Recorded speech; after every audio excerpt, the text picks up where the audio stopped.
Okay mga kahabis at mga kalodi, sino gusto magpagawa ng mga bonsai tree yan, available po dito sa ating shop. Stall number 14, Aqualanali, Cartimar, Pasay City. Ayan na po yung gawa natin by request po ng ating customer. Ayan siya.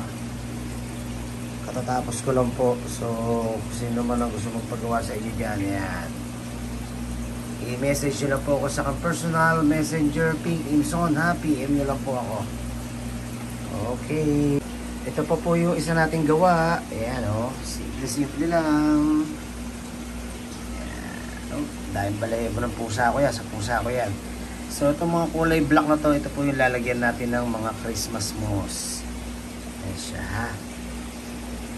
Okay. Ito po may-ari na nito kasi ito pinasadya. Ito naman po yung mga gawa ko na.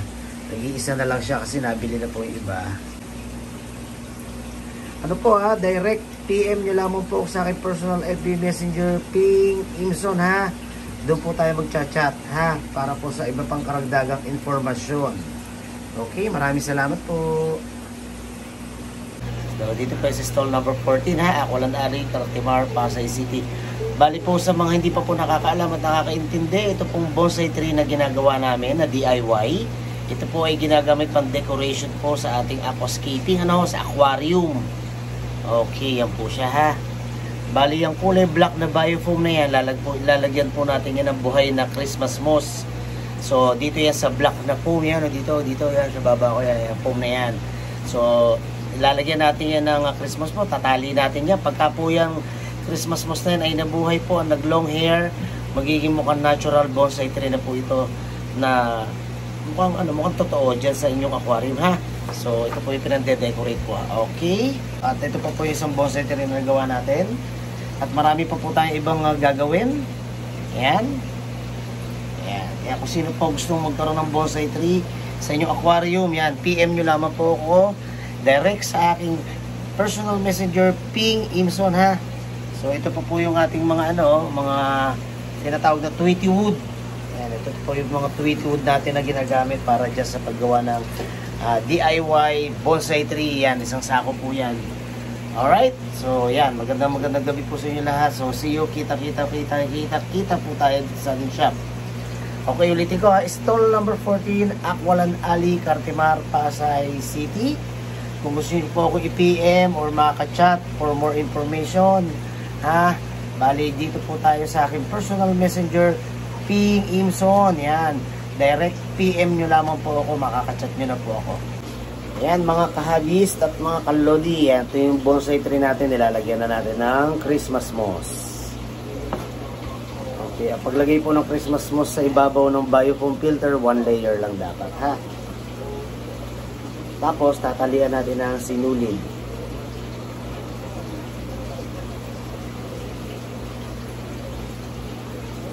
So itong ginagawa ko, order na po ito. Napaigutan nyo lang ng paigutan ng fish ng sinulid hanggang sa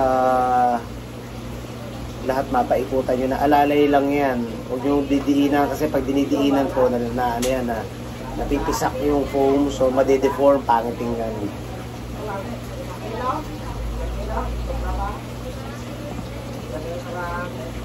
Pag napaikutan nyo na lahat, syempre, gawin nyo, bubuhol na natin. Alalay lang ha. Yes, sir, ma'am.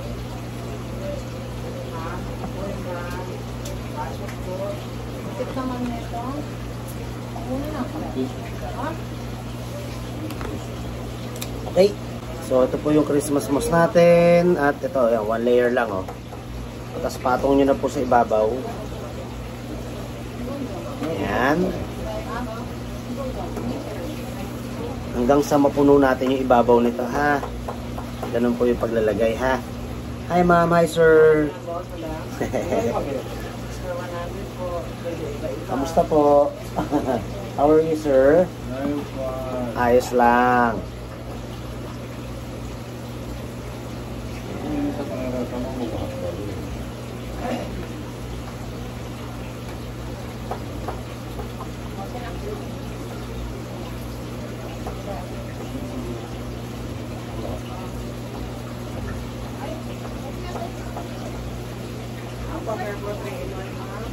So, yan.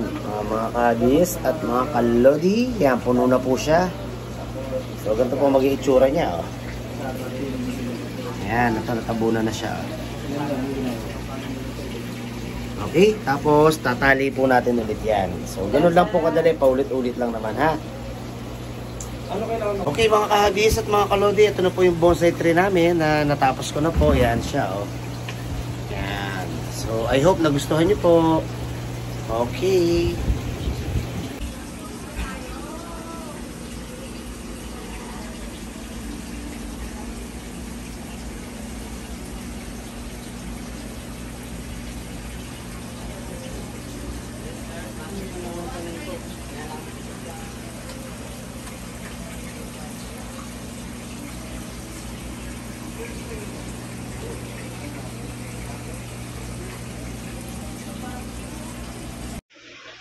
Tingin nga taas, yung ano, yung mobile. Pwede ba ilagay ito sa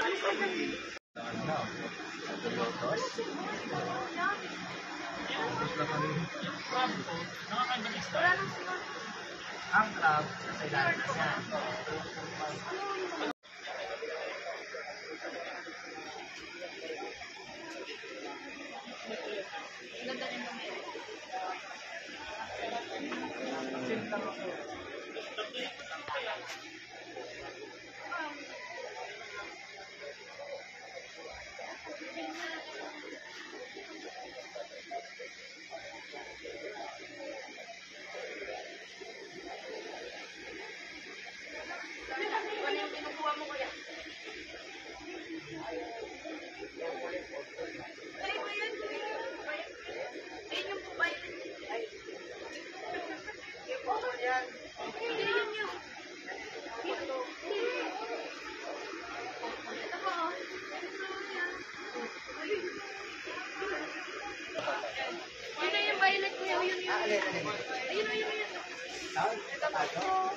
Oo, yan yung nahuli ko kanina. Dalawa na yan.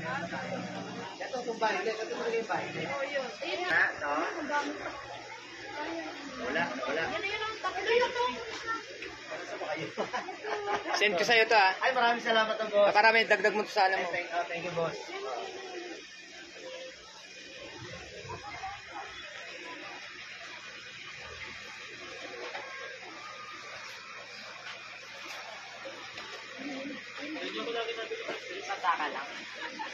Yung purple, mahirap ah. Pumuli ka na, late na. Yun. Wala. Yun. Oh? Ayaw niya sa'yo. Yan na, dagdag din yun.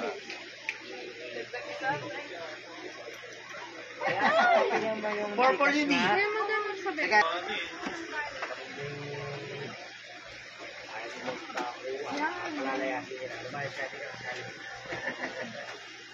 Ayan, 12. Kailangan. Ay, sorry na ko, Iya. Sorry. Okay.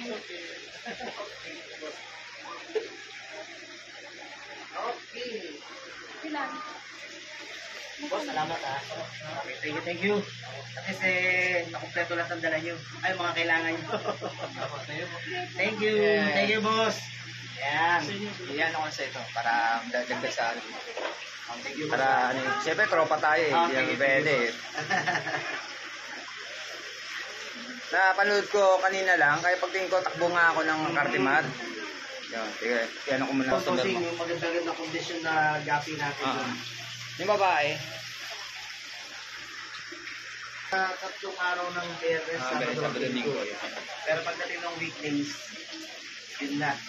Medyo busy na mga tao sa ano nila, sa work, sa ibang mga pinagkakabalangan. Kaya yun. Hoy!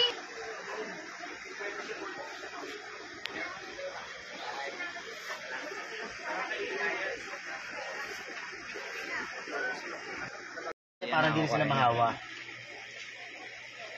basta yung pupo nila na parang mailaw-ilaway. Oo, meron yung meron siyang noon, sabihin. Nagkakaroon doon parasite to. Pag kinain yung mga itlog nito, nagkakaproblema ba isda dyan? Tanong lang. Dito sa mga snail? Oo, hindi naman. Kasi may tutorial na ako na, na pag yung mga parasite nakakain yan. Lalo na yung isang snail na mahaba dyan, pag ang itlog, tapos kakain yan, minsan nagkakaroon diferensya yung mga buntot ng mga isda. Meron. Mga punggos naman yun. Punggos. Napupunit yung mga buntot, nauubos. Nauubos. Maliliit pa, mga punggos naman yun. Okay. Yun naman pagka minsan hindi talaga nagre-regular water change, yung sobrang dumi na ng tubig, o kaya nahaluan ka ng ibang isda. Pero bago lang, pinapalit ng kasamaan ko sa kanya, kasi kanya-kanya kami aquarium. So, nilagay niya, tapos sabay, nagkaroon ng isang parasite na ganito, may parasite yung kulay carrier siya. Carrier yun. So, yung maaaring nagkaroon ng kaya yung iba, pag bumibili ng mga kahit anong isda, snail, quarantine muna. Quarantine muna, oo. Make sure na walang lalabas na sakit doon. After 1 week to 2 weeks, saka nalisin na sa main tank. Yun. Para mas safe. Yan.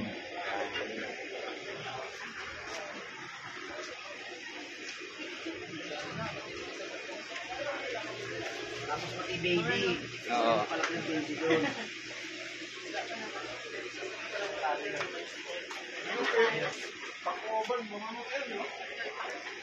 Cut ko muna. Okay, kasama po natin dito. Siya po yung sinoutout natin si Everyone G. So, dumalaw ako dito sa shop ni Paring Ping. So, legit yung mga isda niya, kaya lang nagustuhan ko yung tuxedo niya na gapi. Tuxedo Koi. Tuxedo Koi. Bali ilan yung Koi gapi mo ngayon doon? Bali dalawa, tuxedo gapi na tuxedo, tapos isa yung platinum. Yun, platinum. Okay, ilan yung namatay na sa tuxedo Koi? Wala pa naman tayong buhay. Buhay siya. Kulang siya, di ba? Kulang. Before? Before. Hindi, dalawa lang ang pinili ko sa'yo lalaki kasi naubusan oo nga pala, naubusan tayo. Yun. So, walang namatay sa kanya isda. So, yung una niyang binili before sa akin, lalaki na lang kasi natira. So, ngayon meron na kaming babae, kaya bumalik siya para kunin niya yung mga curves. So, napanood ko kasi ito sa vlog. Sa vlog niya, 5 days before. So, nga nakita ko, pinanood ko. Sabi ko, punta ako nga para makabili ako ng babae. Gapi. Maraming salamat, Sir Everyone G. Okay. Ayan. Sino ba si Everyone G? So na lang, pagkakano ko na lang. Mag-aano kami na, kasi mag-aano ko ng vlog ulit bago. May previous akong vlog. Everyone channel. So, basta makakwento ko si mamaya. Sige. Okay. Sige. Para na ano yung tapos na-expose natin. tapos yung mga baby na nandito na nanganak na siya, ibibigay na lang natin sa iyo, ha? Kasi hindi natin maaalagaan na yan dito, Okay. Ito lang ang may offer ko na burr sa iyo kasi this one. Pero kung gusto mo to, problema to, gagamutin. Paano ko ma-recover yan? Sa panahon kasi ngayon malamig. So, una rock salt muna yung ginagamit namin. So, yung naka-recover naman yung iba, pero siya until now, ganyan pa rin siya. Sige, subukan ko na recover, sayang din naman sa tangke, magkakasakit. Natira lang natin ito na may isa, nasa baba kasi malamig. Oo, kaya nandiyan lang siya sa ilalim. Ganyan yung mga isla pag giniginawi, nasa ilalim lang sila. Yung may tutorial tayong matutunan dyan. So, manood lang kayo ng channel niya. So, mas maganda kasi panoorin mo yung mga dahil ng boss natin, magaling mag-sell stock sa atin. So, na-encourage naman tayo. Paliwanag natin. Paliwanag na maayos. Yung mga isda, katulad ng mga yan, wala naman akong knowledge masyado. So, nag-ano rin ako sa kanya, nagtanong-tanong. So, may matutunan kayo. So, manood kayo ng channel niya. Yes, Ping Imson vlog. Ping Imson vlog. Maraming salamat po. Uli na po natin yung isda ni Bossing. Okay, sige. Good morning mga kahabis at mga kalodi. Nandito ako sa kanto ng Aqualand Alley. Yan, sa parisan ni Bossing. Ano pangalan? Wala pa nga. Nako, paano yan? Yung YouTube natin yan, walang pangalan yung parisan na yan. Ande, alam ko na. Parisan sa A. Pablo. Ano ba mas malakas sa diwata? Ano ba mas malakas sa diwata? Diwata. Ano raw malakas sa diwata, ni? Bathala. Parisan sa A. Pablo na si Bathala. Bathala? Joke lang. Bakit Bathala? Sige, Bathala. Mas mataas sa diwata talaga yung Bathala. Siya si Bathala. Yan. Dito sa kanto ng A. Pablo. Yan, tignan nyo. Ito yung entrance ng parking Cartimar. Yan, entrance parking ng Cartimar. Ito yung pares niya. Talagang malinis, saka masarap. Yan, ito yung pares niya. Ayan, try nyo, masarap. Kaya pagpunta nyo rito, may makakainan na kayo sa kanto ng A. Pablo. dito sa ayan o. To Cartimar Car Park. Ayan, dito lang sa kanto ng eskinita ng A. Pablo. Parisan niya. Ayan o. Ayan ang Cartimar. Okay?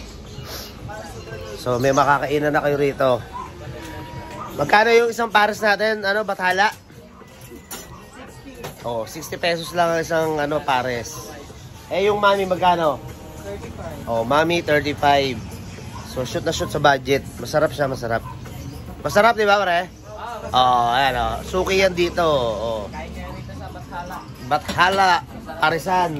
Okay. Ito yung kinakain ko. Ito naman yung kay Bossing. Isang pares niya. Beef. Tapos, balat ng baka, laman ng baka, taba ng baka, syempre. Ang sarap. Ang sarap na pagkakatimpla. Dito yan sa A. Pablo, ha. Ay, ito yung kasama niya. Yan, o.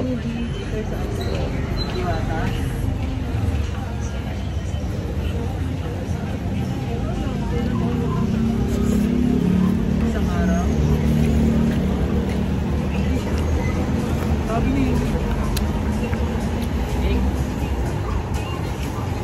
Yung shop namin is door number 14, Aqualan Alley. So dito kami lagi breakfast, minsan lunch, minsan merienda. Hapunan nga lang, wala nang hapunan, no? Wala nang hapunan, syempre.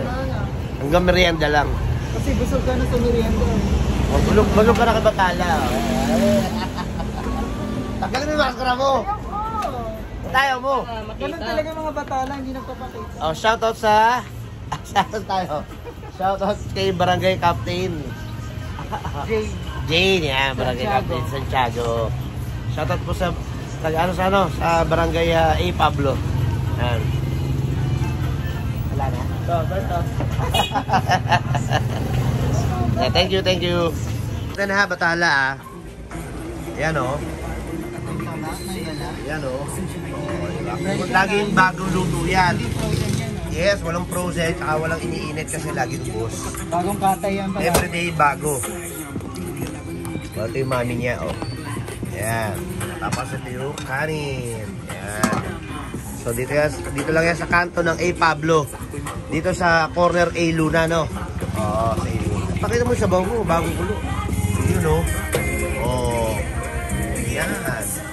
Okay. Maraming salamat. Ayun, masarap na sarap sila, bossing. Baka meron kayong gusto shoutout, boss. Shout out sa mga taga Isabela. Taga Isabela, shoutout daw po. Kayo pa, bossing. Ayos. Hindi nyo naman banggitin yung pinagtatarbohin dyan. Hindi na. Kasi thank you, Thank you. Okay. So, lagi po kayo mag-iingat. And God bless you all. Paalam.